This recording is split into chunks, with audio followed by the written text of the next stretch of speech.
Hello friends, it's story time again. Today I'm going to tell you a story of empathy. This story happened a long time ago in Japan. One day there lived a monk. He had his training under his master for a very long period of time. When he finished his training, he wanted to translate his master's teaching into a grand book so that all the people could benefit reading it. For that purpose, he need a large amount of money. He is a monk, he don't have any money. So what he did was, he went back to his village and he started asking people for money.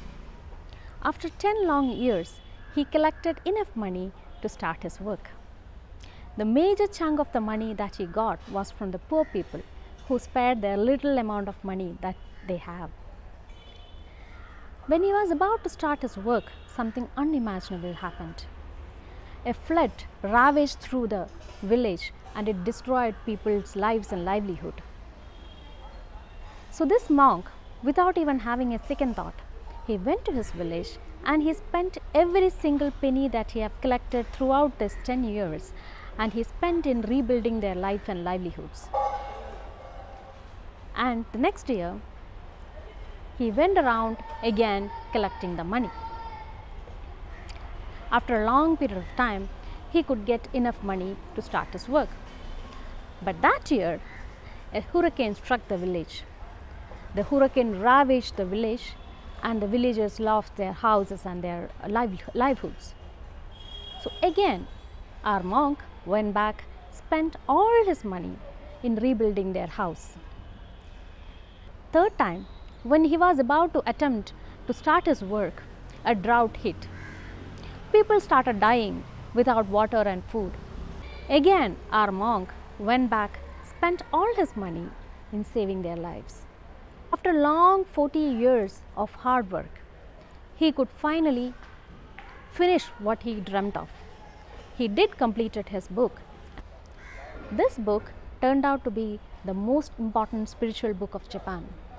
Every Japanese still hold a copy of that book. When you talk to Japanese about that book, the Japanese would say, actually there are 4 versions of this book.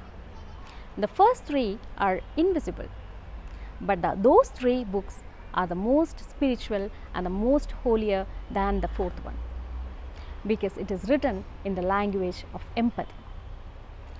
I cannot always finish reading the story without a tear in my eye or choke in my throat. It moved me so much, and it did teach me a very important lesson. It doesn't matter what kind of advice you are giving to anyone, maybe to your children, maybe to your loved ones, or maybe to a colleague or a friend. If you really want to change the person, if your real intention was to change the person, you need to empathize with that person. If you don't have empathy in your heart, it doesn't matter what kind of advice you are giving. It's not going to change the person. It's not going to move that person. So with that thought in the mind, I'll take my bow, and until I see you next week. Bye.